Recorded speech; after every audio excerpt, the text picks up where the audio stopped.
Welcome back, everyone. It is Monday, April 7th in the NBA, and my best plays are on the way. Now, before we dive into that, I know a lot of people are going to be asking for my thoughts on the March Madness National Championship tonight between the Florida Gators and Houston Cougars, but we'll talk about that at the end of the video. We still have two NBA games to dive into, and we've been making you guys some money yesterday on Sunday. A great day, 4-1 overall.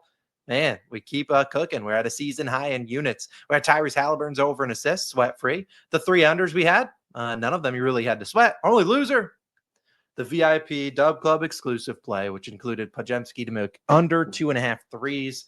Tough. We've lost a couple of VIP exclusive plays. There's no rhyme or reason behind it. It's not like I'm giving my worst play out to them. It just is bad variance. So if you haven't joined the Dub Club, I'd encourage you to join now because I guarantee you those plays are about to heat up and you're going to be missing out on some units won. But either way, if you want to join, there's a $10 off your first month coupon down below, linked in the description. Now, like I said, there's only two games on the association. They typically go pretty light when the national championship is on, and I get that. And we'll talk about that game at the end of the video. Although I'm not a college basketball expert by any stretch of the imagination. But first, we need to dive into these NBA games, make you guys some money, and then you can spend it on the national championship game. Sound good? We have two games on. There is two games, the Kings, Pistons, and the Sixers versus the Miami Heat. Before we dive into that, I do have an Underdog Fantasy entry at the end of the video. So a reminder for Underdog Fantasy, if you sign up using my code COS, they'll give you a $1,000 deposit match, and they'll also give you this Bryce Harper free pick. If you don't watch baseball, don't worry. It is just a free pick for all of your entries. So it's a free leg down of every single thing you do. It might be Bryce Harper, it might be someone different. I believe it's Bryce Harper today. Again, code COS. That link is also in the description. I have an Underdog entry that we'll touch on at the end of the video. Now, I'm not a big fan of the Heat and Sixers game. I do have one pick I looked hard at, and that is in the Underdog entry, but honestly, a 14.5 point spread, you can count me out. But I do like this Kings and Pistons game, and that is where we go for the first pick. Now, I understand a lot of people want to watch the national championship game, which starts at 8:50. This game starts at 7, but no one wants to sweat the end of the game. So our pick of the day, best bet of the day, is actually a first quarter prop. Cade Cunningham under. Yes, you said that right. Under 6.5 first quarter points. Minus 130 on ESPN Bet, a 1-unit play. Now, if you're like, Austin, first quarter under on a star, what are we doing here? I get it. But I really like this under here for Cade. And he could make me look like a bozo. I mean, it could be in and out. We're done quickly. Certainly could happen. But I think there's some value here. I think this line's a tad high for Cade Cunningham. Now, I do want to note I've only taken one under in Q1, and that was CJ McCollum. And I forget how that one worked. I think he started off over 3, and he came in to end the quarter, and he made like 3 straight shots, and we lost on the hook. Fun times, but I really like this Cade Cunningham under 6.5 first quarter points. Now, I understand taking unders on a stud like Cade can be a little bit scary, but I really think this is a solid one. I think this line's priced a little bit too high. Now, Cade Cunningham did return back from injury in his most recent game. And in that game, he played all right, scored 24 points. 25 points on 24 shots, so not the most efficient game.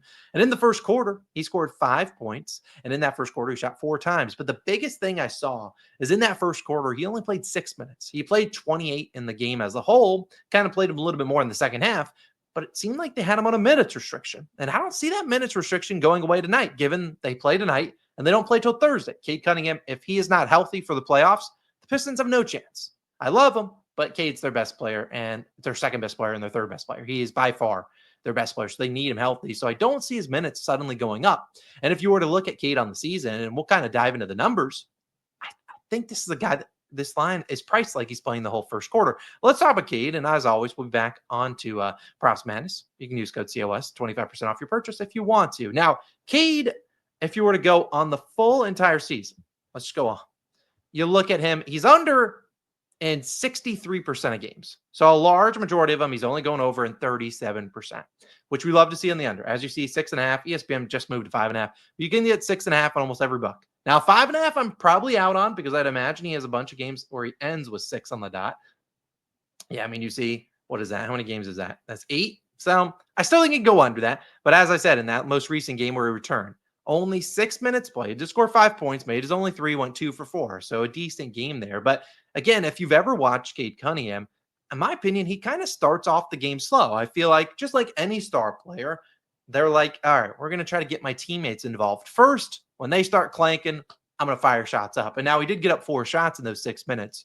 But again, it's his first game back. So maybe they were deferring a little bit more to him, try to get him going. Whereas tonight, I could see him trying to defer to others. Now, if you look at the matchup against the Kings, you'll see how he scores his points. He scores a lot in the pick and rolls, the ball handler, which does lead to some free throws, and then in transition.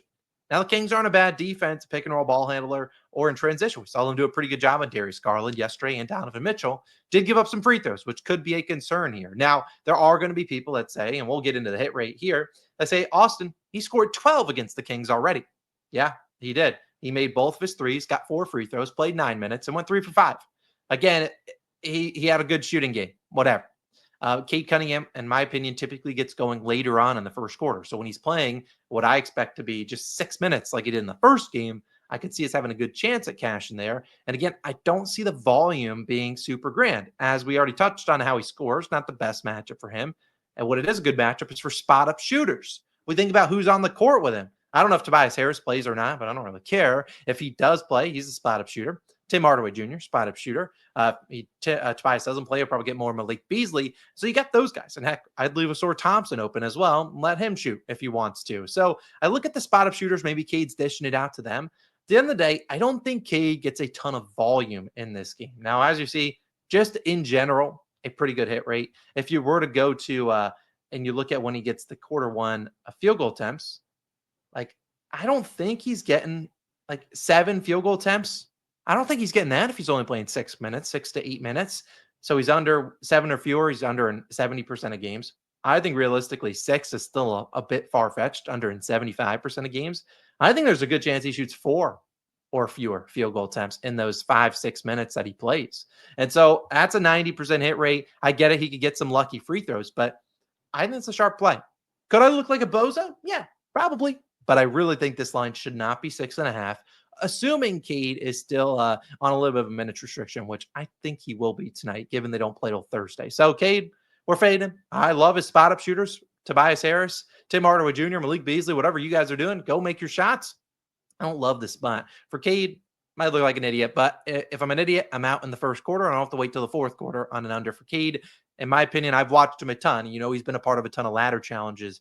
He normally starts games off slow, and then the second quarter, he's like, all right, turning it up a notch. Second half, he turns it up a notch. So again, I like this under in the first quarter. My second play is our Dub Club exclusive play of the day. I won't lie to you. It is an under in points. I love it. Again, Dub Club exclusive plays, I want to say are 8 and 10 in the NBA. So not the best hit rate. End of the day, we've been scorching hot over the last month. It just is terrible variance that for whatever reason, a random play I decide out of the top 3, 4, 5 that I throw in the Dub Club has not hit. That's eventually going to change. That's just how the law of regression happens. So now's the time to join. It's an under in points in that game. You can sign up using my code COS. Top link in description, $10 off your first month. Take advantage of that. Get in the Dub Club. Join the community. Do it.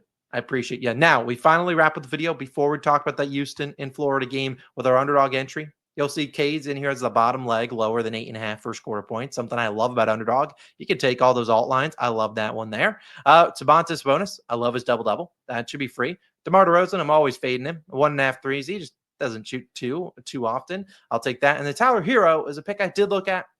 Last time I backed him for threes, he refused to shoot them. But I think tonight against the Sixers, he will fire them up. He should get plenty of open opportunities. So $25 on that puppy turns into 87. Not too shabby. Reminder, code COS gets you a $1,000 deposit match and that Bryce Harper free pick. Now, in terms of the national championship, I don't bet CBB. And on one hand, Logan is a big Gators fan. We know he'll be rooting for them. The other hand, Houston's looked really good this tournament. Coming back against Duke, who a lot of people assumed to be the best team, and they came back, showed a lot of grit. That's what they do. I lean Houston, but I'll root for Florida. I don't really have a good gauge on this game. So I have no advice to offer to you. Pick whatever you think is your most confident in. I probably won't bet on the game at all, but it'll be fun to watch. I'll sweat out this Cade first quarter prop, turn off the game to the national championship, sweat out the other under we have in that game on a little side screen, and hopefully we can have a 2-0 NBA day. Sound good to y'all? You guys have a wonderful Monday. Tomorrow we have a lot of games on, so stay tuned for that. Let's have a great rest of the NBA season, and let's hopefully keep this momentum going from yesterday's 4-1 day, but on a really good run. Let's keep going. Why not us? I'll see you guys back again in the next one. Let's have a great day. I'll see you guys tomorrow morning. Peace. Also, if you want to go check out the MLB video, I love the picks somewhere over here. Had a winning day yesterday. Hopefully we can build on that today. Been a slow start. Let's go 3-0 today. 5-0 combined with the NBA. Let's do it. See you later. Peace.